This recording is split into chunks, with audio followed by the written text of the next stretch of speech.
नमस्कार दोस्तों, मैं दीपेंद्र गुप्ता आप सभी के साथ एमएसडी लक्ष्य प्लेटफॉर्म में आप सभी का स्वागत करता हूं। आइए आज हम पुनः फिर से संविधान से संबंधित एक टॉपिक लेकर आए हैं जिसका नाम है उद्देशिका प्रस्तावना या हम इसी को बोलते हैं प्रियम्बल।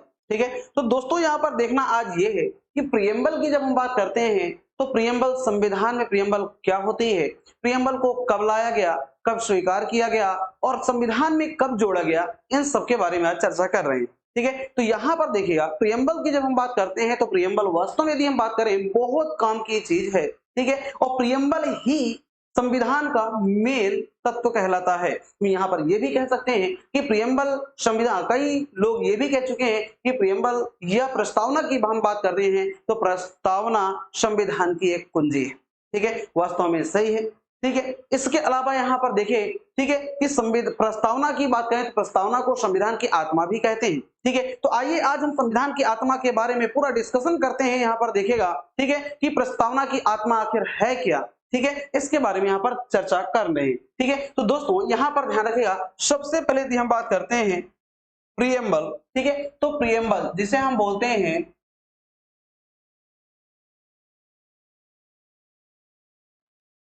ठीक है प्रियम्बल, ठीक है, या प्रस्तावना या उद्देशिका, इसी को हम बोलते हैं, ध्यान रखना। ठीक है, तो दोस्तों यहाँ पर ध्यान रखिएगा, प्रियम्बल की जब हम बात करते हैं, हमारे संविधान की जब बात करें प्रियम्बल होती क्या है, तो यहाँ पर देखिए या फिर विश्व में प्रियम्बल ठीक कब अपनाया गया। ठीक है, तो ध्यान रखिएगा कि प्रियम्बल संपूर्ण विश्व में यदि हम बात करें तो सबसे पहला ऐसा कौन सा देश है जिसने प्रियम्बल का निर्माण किया और अपनाया। ठीक है, तो यहाँ पर ध्यान रखिएगा, ठीक है, कि प्रियम्बल या प्रस्तावना को अपनाने वाला सबसे पहला जो देश है वो है यूएसए। ठीक है दोस्तों, ध्यान रखिएगा, यूएसए के द्वारा सबसे पहले प्रस्तावना का निर्माण किया गया था। ठीक है, और यूएसए को देखते हुए, ठीक है, सब अन्य अधिकतम देशों ने यहाँ पर प्रियम्बल को अपनाने का प्रयत्न किया। ठीक है, चलिए तो यहाँ पर हम देखते हैं कि प्रियम्बल की जब हम बात करते हैं हमारा भारत भी अपनाया है। ठीक है, और प्रियम्बल की जब हम बात करते हैं हमारे संविधान में ये कहा जाता है कि प्रियम्बल संविधान बनने के बाद सबसे लास्ट में जोड़ा गया। इसी कारण से प्रियम्बल को हम संविधान का भाग नहीं मानते थे,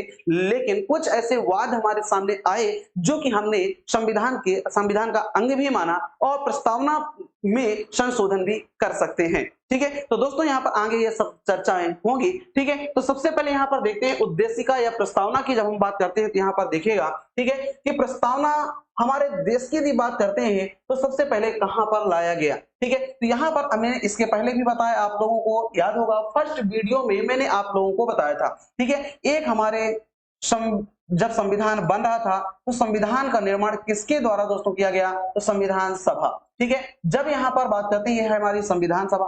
संविधान सभा का गठन होता है 1946 में दोस्तों। ठीक, कब होता है, 1946 में संविधान का क्या होता है, गठन, संविधान सभा का गठन होता है। ठीक है, और संविधान सभा में, ठीक है, संविधान को बनाने के लिए कुछ उद्देश्य थे। ठीक है, और उसी उद्देश्य जो थे वो उद्देशिका या प्रस्तावना में समाहित थे। ठीक है, तो यहाँ पर इसी प्रकार से हम बात करते हैं, सबसे पहले जब संविधान हमारा बन रहा था, ठीक है, तो प्रस्तुत कब किया गया दोस्तों, तो उद्देशिका या प्रस्तावना की हम बात करते हैं सर्वप्रथम संविधान सभा में प्रस्तुत किया गया था 13 दिसंबर 1946 ईस्वी को। ठीक है दोस्तों, यहाँ पर ध्यान रखिए 1964 लिखा हुआ है, लेकिन ये नहीं है, गलत है। यहाँ पर देखिए 1946 ये सही है। ठीक है ना, तो यहाँ पर देखिएगा 1946 में 13 दिसंबर 1946 ईस्वी को प्रस्तावना को यहाँ पर प्रस्तुत कर दिया गया था। दोस्तों किसके द्वारा प्रस्तुत किया गया था, तो देखिएगा पंडित जवाहरलाल नेहरू, प्रस्तुतकर्ता जो है वो कौन है, पंडित जवाहरलाल नेहरू के द्वारा। ठीक है दोस्तों, यहाँ पर ध्यान रखिएगा, ये जो हमारे संविधान सभा में प्रस्तावना की बात करते हैं, हमने पेश भी कर दिया। ठीक है, अब यहाँ पर बात करते हैं स्वीकार करने की, तो तत्काल यहाँ पर स्वीकार नहीं हुआ था, बल्कि अंगीकार या अपनाया कब गया था, 22 जनवरी 1947 ईस्वी को। ठीक है, तो दोस्तों यहाँ पर ध्यान रखिएगा, प्रस्तुत कब किया गया था, उद्देश्य प्रस्ताव की हम बात करते हैं, प्रस्तावना की बात करें तो 13 दिसंबर 1946 ईस्वी को संविधान सभा में पेश किया गया था। ठीक है, और इसे स्वीकार करने की बात करें तो 22 जनवरी 1947 को इसे स्वीकार कर लिया गया था। चलिए अब हम यहाँ पर देखते हैं, ठीक है, इसी के आगे यहाँ पर देखते हैं प्रस्तावना से संबंधित, यहाँ पर देखिएगा कुछ महत्वपूर्ण शब्दावलियां हैं। ठीक है, जिसे हम यहाँ पर क्या बोल सकते हैं, यहाँ पर देख सकते हैं उद्देशिका की विषय वस्तु। ठीक है, क्या बोल सकते हैं, उद्देशिका की विषय वस्तु के बारे में यहाँ पर देखिएगा। ठीक है। तो उद्देशिका की विषय वस्तु है, ध्यान रखिएगा, ठीक है। तो यहाँ पर देखिए कौन कौन सी विषय वस्तु है, तो देख सकते हैं आप, एक मिनट थोड़ा सा ऊपर आओ कर लीजिए।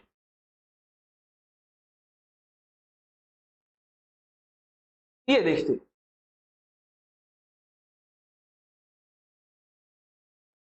चलिए तो यहाँ पर हम देखते हैं उद्देशिका की विषय वस्तु, ठीक है। उद्देशिका की विषय वस्तु या हम बात कर सकते हैं, ठीक है, कि कुछ महत्वपूर्ण शब्दावलियां जो कि एग्जाम में अधिक से अधिक क्वेश्चन यहीं से इन्हीं शब्दावलियों से दोस्तों पूछे जाते हैं, ठीक है। हालांकि यहाँ पर देखिए हम आगे बताएंगे कि प्रस्तावना में संशोधन किया जा सकता है या नहीं किया जा सकता है, इसके बारे में यहाँ पर चर्चा करेंगे, ठीक है। तो चलिए तो आज हम यहाँ पर आते हैं, तो यहाँ पर देखिए उद्देशिका की विषय वस्तु, ठीक है, जिसे हम यहाँ पर बात करते हैं कौन कौन सी विषय वस्तु है यहाँ पर देखिएगा। सबसे पहले देखिए मूल तत्व, ठीक है। दूसरा हमारे पास क्या है, न्याय है। तीसरा है स्वतंत्रता और चौथा है समता की हम बात करेंगे, ठीक है। मूल तत्व की यदि हम बात करें, जिसे हम बोलते हैं, ठीक, क्या बोलते हैं, बेसिक एलिमेंट, ठीक है ना। यहाँ पर देख सकते हैं बेसिक एलिमेंट की बात करते हैं, ठीक है। दूसरा बात करते हैं न्याय की, जब हम बात करते हैं तो यहाँ पर देखिए दोस्तों जस्टिस, इसे हम क्या बोलते हैं, जस्टिस की बात करते हैं। स्वतंत्रता की जब हम बात करें तो यहाँ पर देख सकते हैं इसे हम क्या बोलते हैं, फ्रीडम के नाम से जानते हैं। और समता की जब बात करते हैं तो इक्वालिटी की बात करते हैं दोस्तों, ध्यान रखना, ठीक है। तो बेसिक एलिमेंट्स कौन कौन से हैं यहाँ पर देखेंगे। जस्टिस की बात करते हैं, जस्टिस कौन कौन से किस किस चीज में जस्टिस की हम बात करेंगे, ठीक है। फ्रीडम की जब हम बात करते हैं, स्वतंत्रता जिसे हम बोलते हैं, और इक्वालिटी या समता की हम बात करेंगे, ध्यान रखिएगा, ठीक है। तो चलिए आज हम यहाँ पर बहुत अच्छी तरीके से यहाँ पर देखिएगा और समझिएगा, ठीक है। यहाँ पर सबसे पहला मूल तत्व की जब हम बात करते हैं तो मूल तत्व में सबसे पहला यहाँ पर शब्दावली आती है संपूर्ण प्रभुत्व संपन्न की बात करते हैं, जिसे हम बोलते हैं क्या बोल सकते हैं, संपूर्ण प्रभुत्व संपन्न की जब हम बात करते हैं, ठीक है, संप्रभुता, सॉवरेनिटी जिसे हम बोलते हैं, क्या बोलते हैं, सॉवरेनिटी। तो दोस्तों यहाँ पर ध्यान रखिएगा, इसके हम किसकी बात करें, सॉवरेनिटी की बात करते हैं, ठीक है। यहाँ पर देखिएगा ये है हमारे सॉवरेनिटी, ठीक है, संप्रभुता या संपूर्ण प्रभुत्व संपन्न की बात करते हैं। तो वास्तव में संप्रभुता का मतलब क्या होता है कि संप्रभुता का मतलब होता है स्वयं पर संप्रभु या स्वयं पर स्वयं स्वतंत्र होना,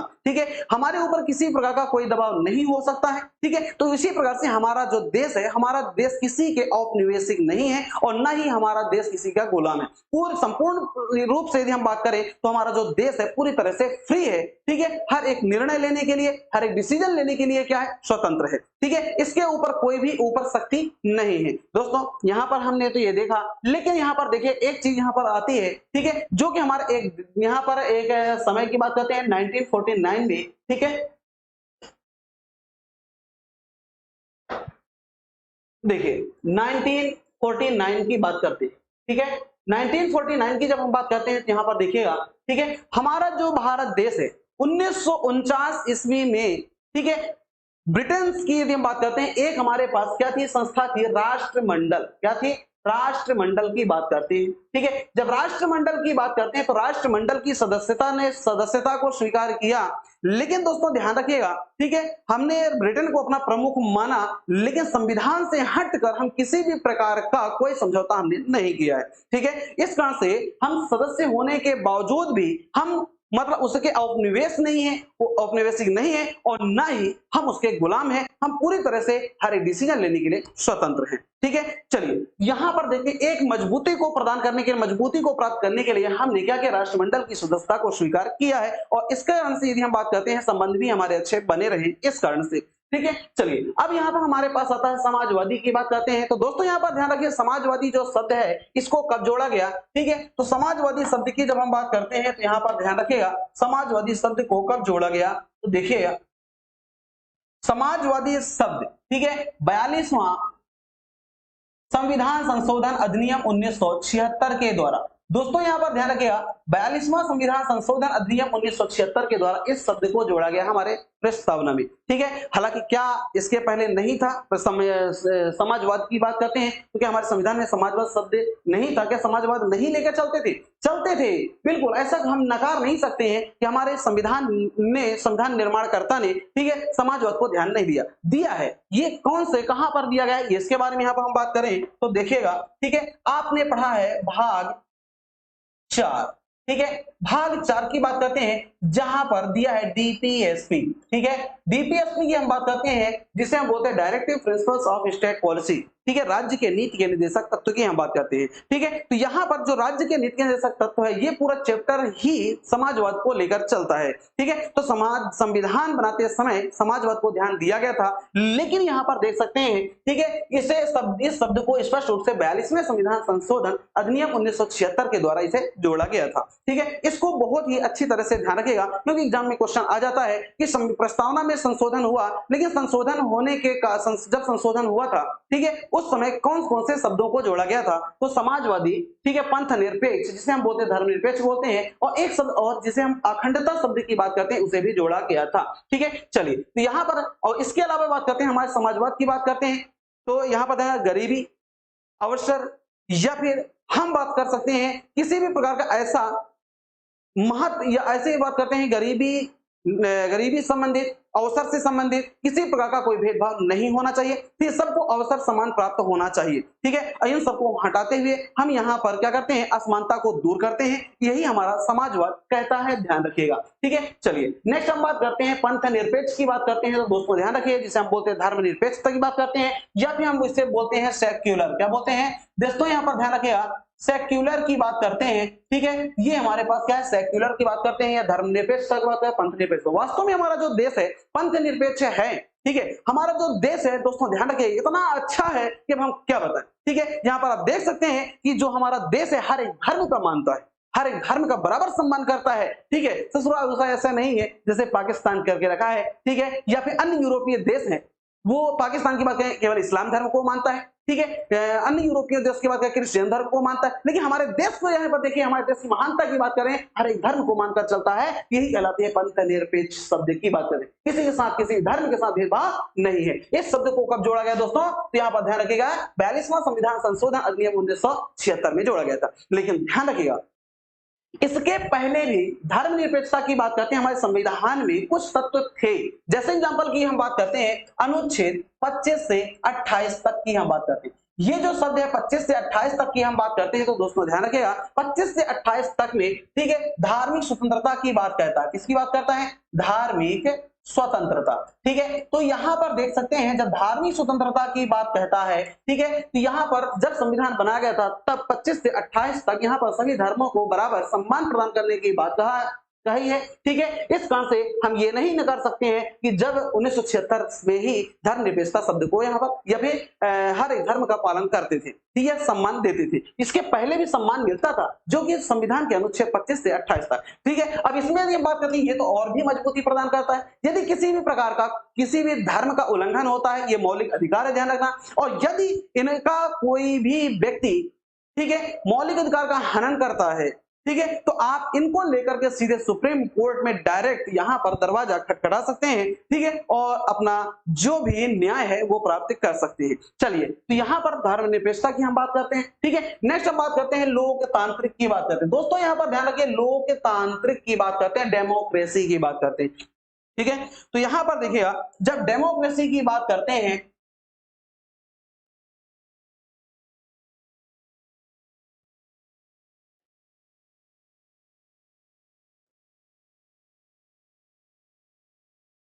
डेमोक्रेसी, लोकतांत्रिक की बात करते हैं, तो दोस्तों हमारे भारत की बात करते हैं, या लोकतंत्र होता क्या है इसके बारे में देखते हैं। हमारा देश भी लोकतंत्रात्मक गणराज्य है। ठीक है, तो यहां पर देख सकते हैं, लोकतांत्रिक का मतलब ये होता है कि जहां पर संपूर्ण शक्ति जो होती है, ठीक है, जनता के हाथों में निहित होती है। ठीक है, इसका मतलब यह है कि जनता स्वतंत्र है, और जनता ही सरकार को चुनती है, और जनता में ही संपूर्ण शक्ति प्राप्त होती है। ठीक है, यहां पर देख सकते हैं, लोकतांत्रिक की बात करते हैं, तो लोकतांत्रिक हमारे देश में दो, या फिर हम बात करते हैं संपूर्ण विश्व में, दो प्रकार का लोकतंत्र होता है। ठीक है दोस्तों, यहां पर ध्यान रखना, एक होता है प्रत्यक्ष। क्या होता है? एक होता है प्रत्यक्ष, और दूसरा होता है अप्रत्यक्ष। ठीक है, तो यहां पर देख सकते हैं, एक मिनट,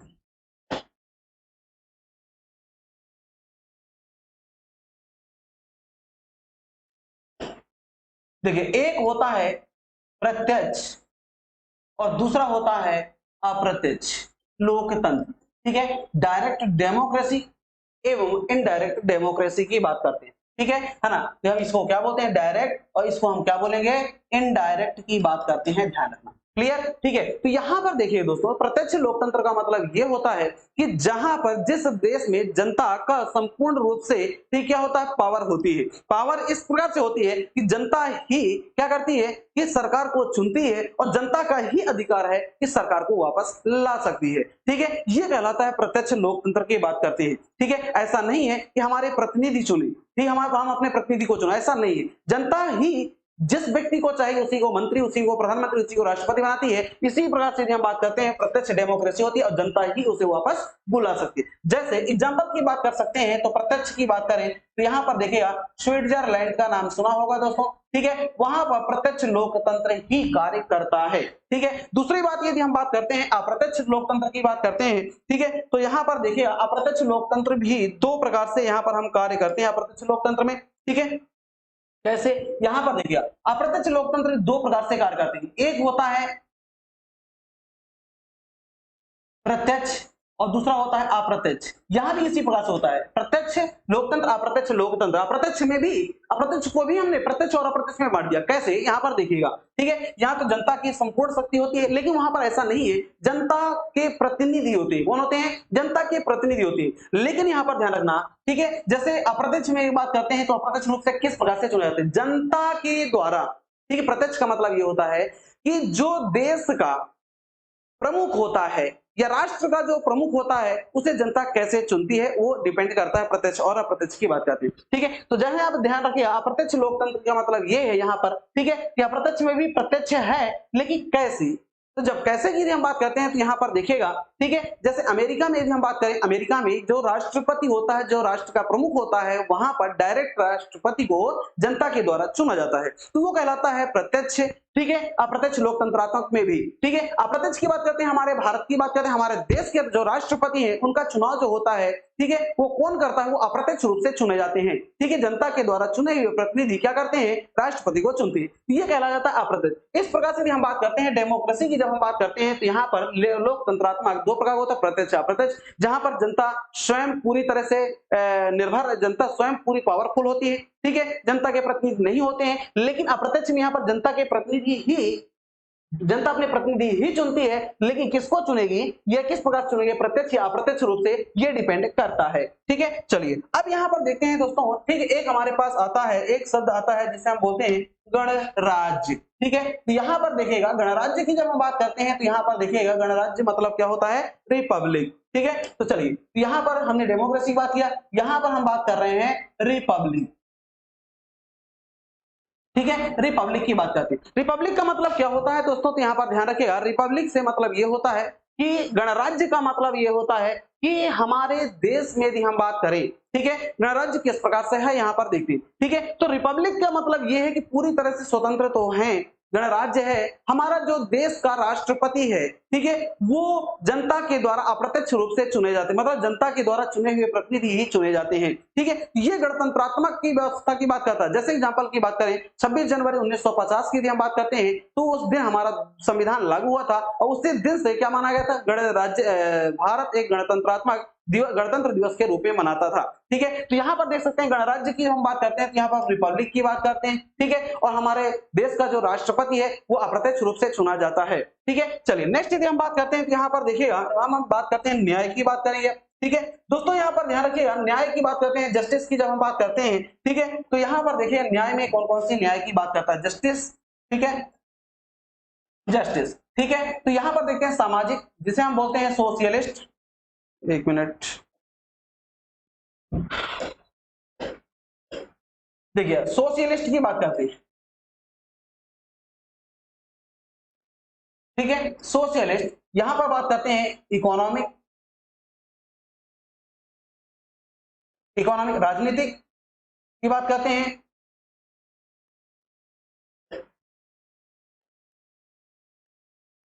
पॉलिटिशियन,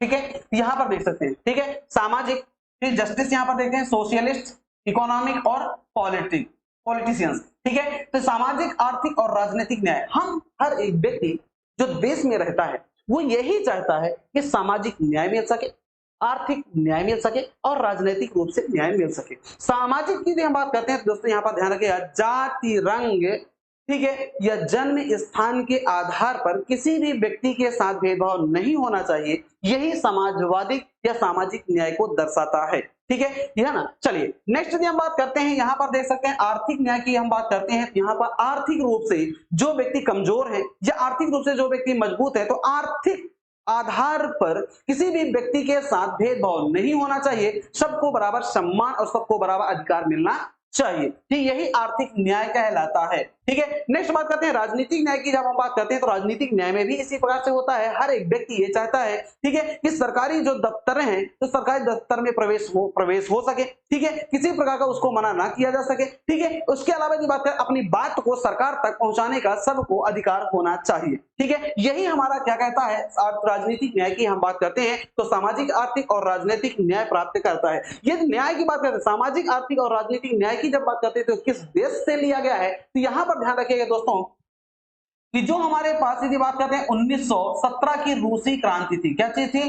रूसी क्रांति। ठीक है दोस्तों, ध्यान रखिएगा यहाँ पर रूसी क्रांति की जब हम बात करते हैं, कब की बात करें, 1917 की रूसी क्रांति से इस शब्द को लिया गया था। मतलब कि यहाँ पर ध्यान सामाजिक, आर्थिक और राजनीतिक न्याय को प्राप्त किया गया था। ठीक है, चलिए नेक्स्ट हम बात करते हैं स्वतंत्रता की। बात करते हैं तो स्वतंत्रता यहाँ पर देख सकते हैं, ठीक है, कि कौन कौन सी चीजों को स्वतंत्रता है। यहाँ पर देखिएगा विचार की स्वतंत्रता है, अभिव्यक्ति की स्वतंत्रता है, धार्मिक की स्वतंत्रता है, विश्वास करने की स्वतंत्रता है और उपासना करने की स्वतंत्रता है। ठीक है, तो इस प्रकार से यहाँ पर देख सकते हैं कि ये स्वतंत्रता की बात करते हैं। फ्रीडम हम किस स्टेज में है, तो देख सकते हैं विचार करने की स्वतंत्रता, विचार दे सकते हैं, आइडिया दे सकते हैं, ले सकते हैं। ठीक है, यह हम प्राप्त कर सकते हैं। ठीक है, अभिव्यक्ति की बात करते हैं। अभिव्यक्ति का मतलब ये होता है कि हम अपनी बातों को अपने इच्छानुसार किसी भी दूसरे व्यक्ति तक पहुंचा सके या किसी दूसरे व्यक्ति के विचार को अपने तक पहुंचा सके, स्वीकार कर सके, यही हमारा अभिव्यक्ति कहलाता है। ठीक है, इसके लिए कोई रोक टोक नहीं कर सकता है, ये हमारी स्वतंत्रता है। दूसरी बात करते हैं धर्म की। जब बात करते हैं दोस्तों, यहाँ पर ध्यान रखिए, धर्म भी इसी प्रकार से है। रिलीजन की हम बात करते हैं या धर्म की बात करें तो रिलीजन भी इसी प्रकार से, हम कोई भी रिलीजन को अपना सकते हैं, चाहे मुस्लिम को, ईसाई को, सिख को, बौद्ध को, जैन को, कोई भी धर्म हम अपना सकते हैं, हमें कोई रोक टोक नहीं कर सकता है। ये हमारी स्वयं की संप्रभुता या स्वतंत्रता की हम बात करते हैं। ठीक है, तो चाहे देखो कोई भी व्यक्ति की बात करें, ठीक है, तो यहाँ पर कभी मुस्लिम भी धर्म अपना लेता है, मुस्लिम की बात करते हैं, मुस्लिम ना अपना करके कभी हिंदू धर्म को, मुस्लिम जो होते हैं हिंदू धर्म को अपना सकते हैं। ठीक है, सबसे अच्छा एग्जांपल यहाँ पर देख सकते हैं, आप लोग ने एक वीडियो देखा होगा, ठीक है, क्या ना, जो बाबा बागेश्वर धाम की बात करते हैं, वहां एक मुस्लिम महिला आई थी और वहां पर क्या कर दिया कि उन्होंने ये कहा कि हमें हिंदू धर्म को अपनाना है। ठीक है, तो वहां पर बागेश्वर जी, जो पंडित धीरेन्द्र शास्त्री जी थे, उन्होंने क्या कह दिया, ठीक है, कि बिल्कुल बहुत खुश हुए और बहुत खुश होकर के क्या कर दिया, हिंदू धर्म को मतलब स्वीकार करवा दिया। ठीक है, तो दोस्तों इस प्रकार से हमारे धर्म, हमारे भारत की बात करते हैं, ठीक है, तो धर्म को लेकर के स्वतंत्र है और किसी प्रकार से कैसे भी हम धर्म का प्रचार प्रसार कर सकते हैं, कोई रोक टोक नहीं कर सकता है। ठीक है, दूसरा बात करते हैं विश्वास की बात करते हैं। हमारे में विश्वास होना चाहिए, किसी पर विश्वास कर सकते हैं, किसी पर विश्वास नहीं कर सकते, ये हमारे ऊपर डिपेंड करता है, हमारी स्वतंत्रता है ये। उपासना की बात करते हैं दोस्तों, यहाँ पर ध्यान रखिए, उपासना का मतलब ये होता है कि किसी भी धर्म, किसी भी पूजा पाठ अर्चना, ठीक है, या भी हम बात कर सकते हैं, ठीक है, किसी भी प्रकार के किसी गुरु को अपना सकते हैं, ये हमारी स्वतंत्रता, ये हम उपासना कर सकते हैं। ठीक है, हमें कोई रोक टोक नहीं कर सकता, ऐसे पूजा करो, ऐसे पाठ करो, या ऐसा इस धर्म को मत अपनाओ, इस गुरु को मत अपनाओ, इस देवता को मत अपनाओ, ऐसा कुछ भी हमारे संविधान में नहीं है। ठीक है, हर एक प्रकार से व्यक्ति की स्वतंत्रता है कि किसी भी प्रकार का वो उपासना कर सकता है। ठीक है, चलिए तो यहाँ पर नेक्स्ट हम बात करते हैं समता की बात करते हैं, तो देखिएगा, ठीक है, समता मतलब होता है इक्वालिटी की बात करते हैं। दोस्तों यहाँ पर ध्यान रखिए, समानता की बात करते हैं कि हमारे जो देश की बात करते हैं, समता में दो प्रकार से यहाँ पर ध्यान रखा, एक तो प्रतिष्ठा की, अवसर की, प्रतिष्ठा की समता की बात करते हैं, दूसरा कौन सा, अवसर की समानता होनी चाहिए। प्रतिष्ठा मतलब होता है सबको ये अपेक्षा होती है कि हमें क्या मिल सके, हमें सम्मान मिल सके, हमें प्रतिष्ठा मिल सके, हम प्रतिष्ठित रूप से रह सके, ये हर एक व्यक्ति चाहता है। ठीक है, दूसरा बात करते हैं अवसर। हर एक क्षेत्र में, चाहे राजनीति की बात करें, आर्थिक की बात करें,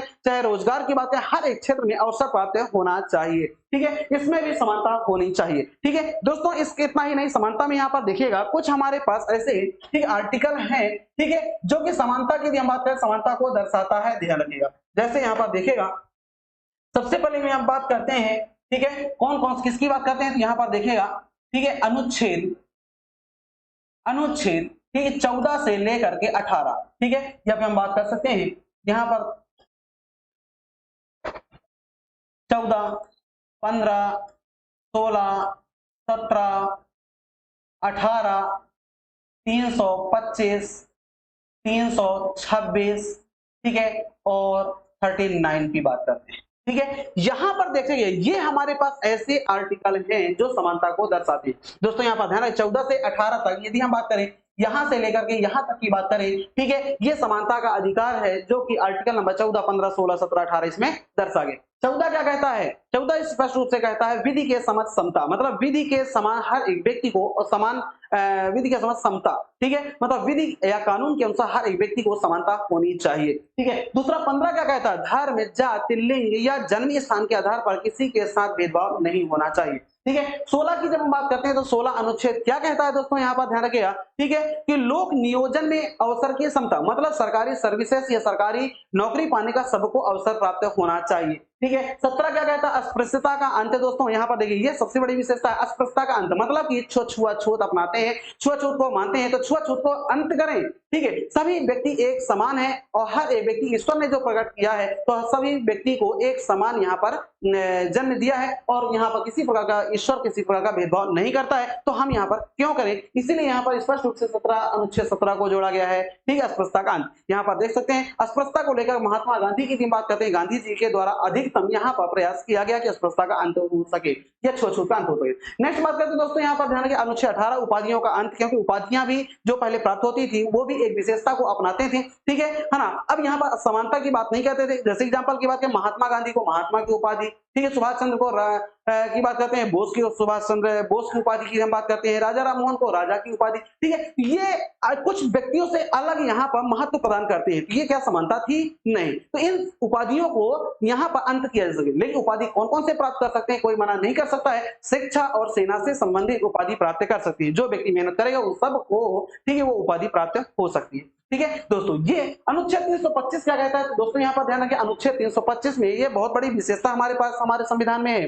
ठीक है, कि जो अनुच्छेद 325 है वो क्या कहता है? तो यहाँ पर देख सकते हैं अनुच्छेद 325 ये कहता है कि धर्म, जाति, लिंग या जन्म स्थान के आधार पर किसी भी व्यक्ति को, ठीक है, वोटिंग से संबंधित हम बात करते हैं तो वोट से संबंधित किसी को नकारा नहीं जा सकता है। ठीक है, वोट देने से मना नहीं किया जा सकता है। ठीक है, नेक्स्ट यदि हम बात करते हैं अनुच्छेद 326 क्या कहता है? दोस्तों यहाँ पर ध्यान रखिए उसी से संबंधित है। यहाँ पर देखिए लोकसभा हो या विधानसभा की बात करते हैं, लोकसभा विधानसभा में जो इलेक्शन होते हैं, चुनाव होते हैं, तो चुनाव वयस्क मताधिकार के आधार पर ही होना चाहिए। ठीक है, नेक्स्ट यहाँ पर देख रखिएगा अब भाग 4 के अंतर्गत एक शब्द आता है, एक आर्टिकल आता है अनुच्छेद 39, जो कि यहाँ पर महिला एवं पुरुष की हम बात करते हैं बराबर से, ठीक है, हर एक मतलब काम को लेकर के बात करते हैं। ठीक है, चाहे महिला हो या पुरुष हो सबको बराबर ये बोल सकते हैं कि समान कार्य के लिए समान वेतन की प्रावधान करता है। ठीक है, तो यहाँ पर देख सकते हैं ये सभी आर्टिकल जो समानता को दर्शाते हैं। ठीक है, चलिए ये आपने मुझे ऐसा, ठीक है,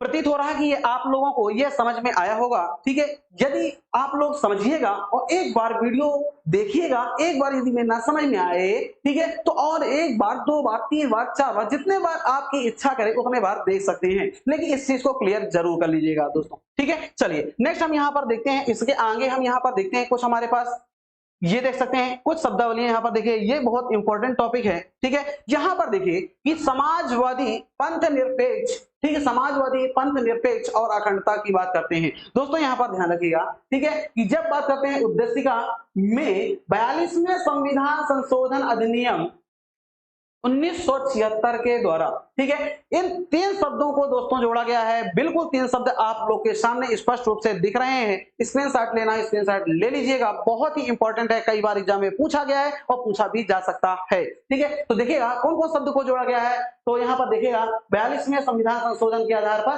समाजवादी शब्द को जोड़ा गया है, पंथ निरपेक्षता को जोड़ा गया है और अखंडता शब्द को जोड़ा गया है। ठीक है, तो कब जोड़ा गया है? 42वें संविधान संशोधन अधिनियम 1976 में। तो क्या संविधान में, सॉरी, क्या प्रस्तावना में संशोधन किया जा सकता है? तो इसको हम आगे देखेंगे कि संशोधन किया जा सकता है या नहीं किया जा सकता है। ठीक है, चलिए तो दोस्तों यहाँ पर ध्यान रखिएगा, ये देखिए, ठीक है, यहां पर आप लोग को स्पष्ट रूप से पता चल जाएगा, ठीक है, कि हम जोड़ सकते हैं या नहीं जोड़ सकते हैं। ठीक है, तो दोस्तों यहाँ पर ध्यान रखिएगा, सबसे पहले यहाँ पर देखते हैं उद्देशिका पर उच्चतम न्यायालय का क्या फैसला हुआ है। ठीक है, उच्चतम न्यायालय आपकी कुछ वाद है हमारे सामने, यहाँ पर देखेंगे कौन कौन से वाद में क्या कहा गया है उद्देशिका को लेकर के। ठीक है, तो उद्देशिका को लेकर के यदि हम बात करते हैं, संविधान का भाग है, ठीक है, भाग है या नहीं। ठीक है, भाग है या नहीं, इसको लेकर हम आगे देखते हैं। ठीक है, जब हम यहाँ पर बात कर सकते हैं कि संविधान का भाग है या नहीं, ठीक है, तो यहाँ पर कुछ वाद में सुप्रीम कोर्ट ने फैसला क्या दिया, तो यहाँ पर देख सकते हैं दोस्तों, अस्वीकृत की बात करते हैं, इन्होंने अस्वीकार कर दिया।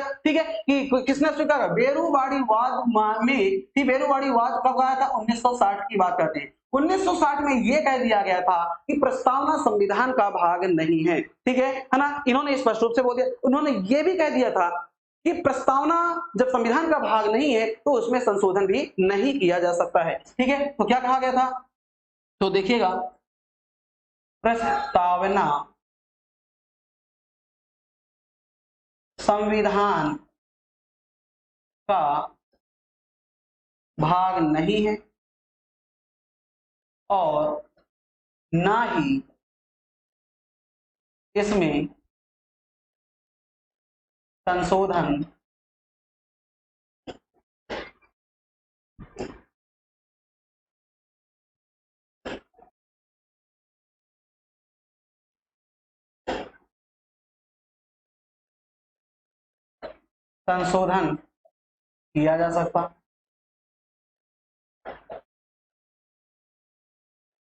ठीक है, यहां पर ये प्रस्तावना संविधान का भाग नहीं है और ना ही इसमें संशोधन किया जा सकता है, ये किस वाद में आया, तो बेरीवाड़ी वाद में 1960, बेरीवाड़ी वाद 1960 में ये कहा गया कि प्रस्तावना संविधान का भाग नहीं है और ना ही इसमें संशोधन किया जा सकता है। चलिए दोस्तों, नेक्स्ट यदि हम बात करते हैं, यहाँ पर देख सकते हैं बम्बई बनाम यूनियन ऑफ इंडिया वाद में इस धारणा को प्रस्तुत किया गया। ठीक है, और इसे स्वीकृत करने की बात कही थी इन्होंने। ठीक है, लेकिन मुख्य रूप से यदि हम बात करें, यहाँ पर ये देखिएगा, केशवानंद भारती बनाम केरल राज्य की जब हम बात करते हैं, ठीक है, ये वाद कब आया था दोस्तों, तो ध्यान रखिएगा 1973 की बात करते हैं। ठीक है, ये वाद 1973 में आया था। ठीक है, और इसमें यह कहा गया था कि संविधान क्या है, प्रस्तावना की हम बात करें तो दोस्तों ध्यान रखिए, प्रस्तावना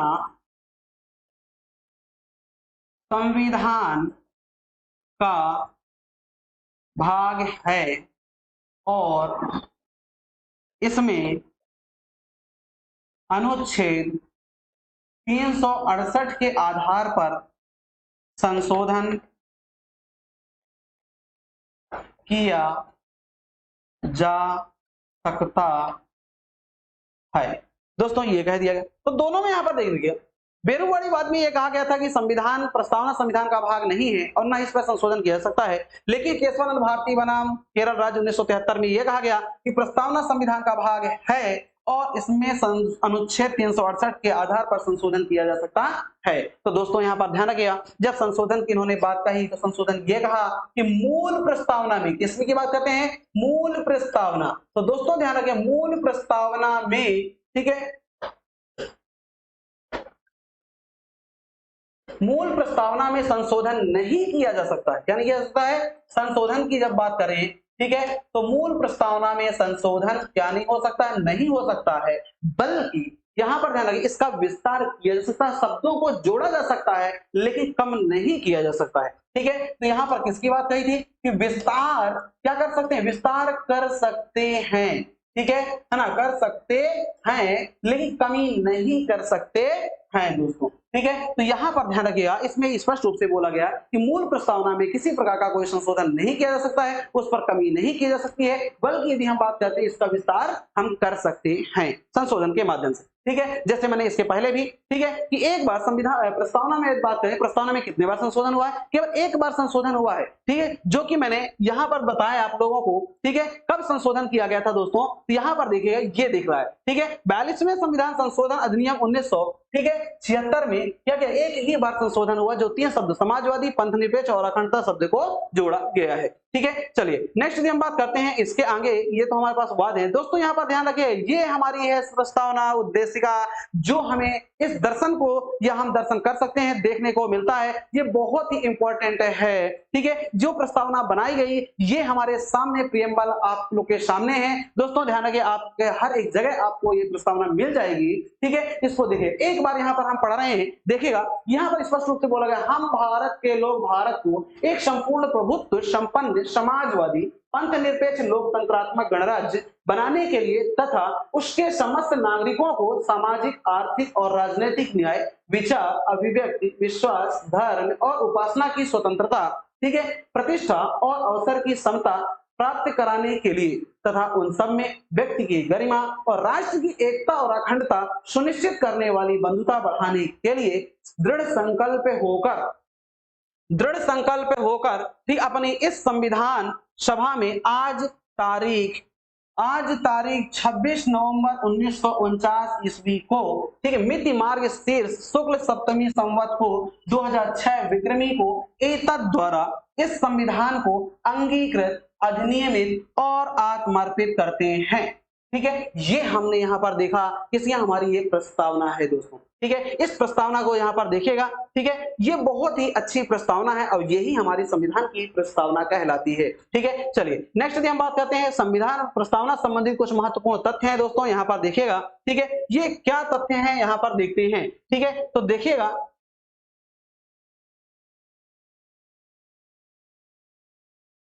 देखिए महत्वपूर्ण तथ्य से संबंधित जब हम यहाँ पर बात कर सकते हैं, ठीक है, इंपॉर्टेंट फैक्ट की जब बात करते हैं तो यहाँ पर देखिए प्रस्तावना संबंधित बहुत महत्वपूर्ण तथ्य हैं। सबसे पहले यहाँ पर देखते हैं प्रस्तावना संविधान की आत्मा है।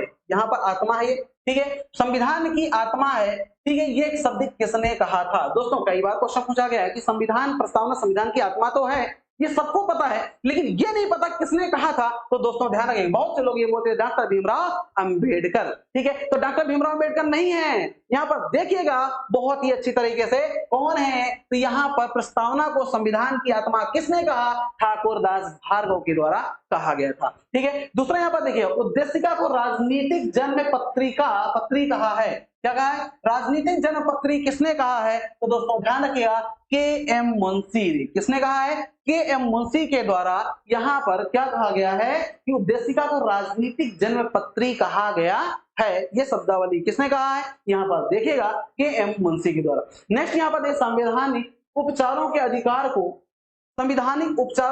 को जिसे हम बोलते हैं अनुच्छेद 32, ठीक है, इसको यहाँ पर संविधान की आत्मा भी कहा गया है। ठीक है, मतलब जो हमारे संविधान में अनुच्छेद 32 है, तो दोस्तों यहाँ पर ध्यान रखना, तो अनुच्छेद 32 को क्या कहा गया है? संविधान की आत्मा। ये शब्द किसने कहा है? ये शब्द को डॉक्टर भीमराव अंबेडकर ने कहा है। ठीक है, तो अनुच्छेद 32 संविधान की आत्मा है, ये शब्द किसने कहा? ये किसके द्वारा कहा गया? तो डॉक्टर भीमराव अंबेडकर के द्वारा ये कहा गया था। लेकिन प्रस्तावना संविधान की आत्मा है, ये किसने कहा था? ठाकुरदास भार्गव। ठीक है, नेक्स्ट बात करते हैं, यहां पर ध्यान रखना संविधान को पवित्र दस्तावेज किसने कहा है? तो दोस्तों ध्यान रखना फिर डॉक्टर बी आर अंबेडकर के द्वारा ही कहा गया है। ठीक है, बी आर अंबेडकर। ठीक है, तो यहां पर देख सकते हैं, ये देखिए, ठीक है, किसने कहा है कि संविधान को पवित्र दस्तावेज किसने कहा है? ये सब ध्यान रखें, डॉक्टर भीमराव अंबेडकर। नेक्स्ट यहाँ पर दोस्तों ध्यान रखिएगा।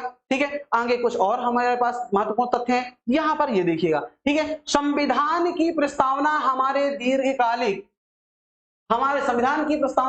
दीर्घकालिक सपनों का विचार है। ये किसने कहा था दोस्तों? तो ध्यान रखिए अल्लादी कृष्ण स्वामी अय्यर ने कहा था। क्या कहा है? प्रस्तावना हमारे दीर्घकालिक सपनों का विचार है, वास्तव में सत्य है। ठीक है, ये किसने कहा? अल्लादी कृष्ण स्वामी अय्यर के द्वारा कहा गया। नेक्स्ट यहाँ पर देखिए एक इंपॉर्टेंट फैक्ट और है। ठीक है, कि सुप्रसिद्ध अंग्रेज राजनीति शास्त्री सर अर्नेस्ट बार्कर ने क्या कहा था? इन्होंने कहा कि संविधान की प्रस्तावना लिखने वालों को फिर राजनीतिक बुद्धिजीवी कहकर अपना सम्मान दिया। ठीक है, तो राजनीतिक, यहाँ पर ध्यान, राजनीतिक बुद्धिजीवी कहकर अपना सम्मान कौन देते हैं? Sir Ernest Barker. किसको देते हैं? जो संविधान की प्रस्तावना लिखने वालों को। ठीक है, तो यहाँ पर ध्यान रखिएगा। ठीक है, ये महत्वपूर्ण शब्दावलियां हैं जहां से एग्जाम में क्वेश्चन पूछे जाते हैं। ठीक है ना? चलिए ये अब एक बार थोड़ा सा पुनः फिर से रिवीजन देखिएगा। ठीक है, बहुत फास्ट रिवीजन देखना है एक बार। देखिए ये हमारे संविधान की उद्देशिका प्रस्तावना। ठीक है, तो उद्देश्य प्रस्ताव को कब प्रस्तुत किया गया था दोस्तों? ध्यान, 13 दिसंबर की बात करते हैं, 13 दिसंबर 1946 की बात करते हैं। ठीक है, 13 दिसंबर 1946 ईस्वी को क्या किया गया था? प्रस्तुत किया गया था। ठीक है, और प्रस्तुतकर्ता कौन थे? जवाहरलाल नेहरू थे। अंगीकार कब किया गया? 22 जनवरी 1947 ईस्वी को। ठीक है, चलिए नेक्स्ट हम बात करते हैं, यहाँ पर ये देख सकते हैं आप ठीक है, ये देख सकते हैं कि मूल तत्व है इसके, ठीक है, संपूर्ण प्रभुत्व संपन्न, ठीक है, यहाँ पर मूल तत्व कौन कौन से हैं, उद्देश्य के विषय वस्तु, मूल तत्व है न्याय है, स्वतंत्रता है, समता है, ठीक है। न्याय की जब बात करते हैं सामाजिक, आर्थिक और राजनीतिक न्याय, स्वतंत्रता की बात करते हैं तो विचार, अभिव्यक्ति, धर्म, विश्वास और उपासना की स्वतंत्रता, क्षमता की बात करते हैं प्रतिष्ठा और अवसर की क्षमता, और मूल तत्व में बात करते हैं संपूर्ण प्रभुत्व संपन्न, समाजवादी, पंथ निरपेक्ष, लोकतंत्र और गणराज्य की बात करते हैं, ठीक है। नेक्स्ट यदि हम बात करते हैं, यहाँ पर देख सकते हैं कब यहाँ पर संविधान में संशोधन प्रस्तावना में एक बार जो संशोधन किया गया ये आप लोग के सामने स्क्रीन पर है, ठीक है। 42वें संविधान संशोधन 1976 के बाद 3 शब्द को जोड़ा गया, समाजवादी शब्द को, पंथ निरपेक्ष शब्द को और अखंडता शब्द को जोड़ा गया था। नेक्स्ट यहाँ पर देख सकते हैं कुछ वाद हमारे पास सुप्रीम कोर्ट के द्वारा यहाँ पर फैसले दिए गए, ठीक है, जो कि बेरीवादी वाद मामले में क्या कर दिया गया था, प्रस्तावना को संविधान का हिस्सा मानने से अस्वीकार कर दिया गया था, जबकि केशवानंद भारती बनाम 1973 में इसे स्वीकार कर लिया गया था और प्रस्तावना में संशोधन भी किया जा सकता है, इन्होंने स्पष्ट रूप से कहा था। नेक्स्ट बात करते हैं, ये देख सकते हैं हमारे संविधान की प्रस्तावना इस प्रकार से आप लोग के सामने ये है, ठीक है। चलिए नेक्स्ट यदि हम बात करते हैं महत्वपूर्ण तथ्य की बात करते हैं, यहाँ पर आप लोग देख सकते हैं जो कि मैंने आप लोग को पहले ही बयान कर दिया है, ठीक है, कि कौन कौन से यहाँ पर महत्वपूर्ण तथ्य आप लोग के स्क्रीन के सामने है, यहाँ पर स्क्रीनशॉट लेना चाहते हैं स्क्रीनशॉट ले सकते हैं, ठीक है। चलिए नेक्स्ट यदि हम बात करते हैं कुछ महत्वपूर्ण तथ्य ये भी है, यहाँ पर देख सकते हैं, ठीक है ना, ये हमारे पास प्रस्तावना की बात करें, आज हम प्रस्तावना संबंधित आप लोग को बहुत इंपॉर्टेंट चीजों को आप लोग को सामने बताए हैं, ठीक है, इसको बहुत जरूर पढ़िएगा, ठीक है ना, क्योंकि ये एग्जाम में आना ही आना है, ध्यान रखना, ठीक है। और ये बहुत ही मेन फैक्ट जो है वो आज मैंने आप लोग के सामने बताया, ठीक है। चलिए तो उम्मीद है ये आप लोग को ये वीडियो आप लोग को पसंद आएगा, ठीक है ना, और किसी भी प्रकार की कोई प्रॉब्लम हो तो कमेंट जरूर करिएगा, उसका जवाब हम जरूर आप लोग को देंगे, ठीक है। और ध्यान रखिएगा ये वीडियो को पढ़ते समय, ठीक है, लाइक एंड सब्सक्राइब, ठीक है, शेयर जरूर करिएगा दोस्तों, बेल आइकन जरूर दबा दीजिए जिससे आपको आगे आने वाला नोटिफिकेशन जो है आप लोग के सामने आता रहे, ठीक है। धन्यवाद, जय हिंद।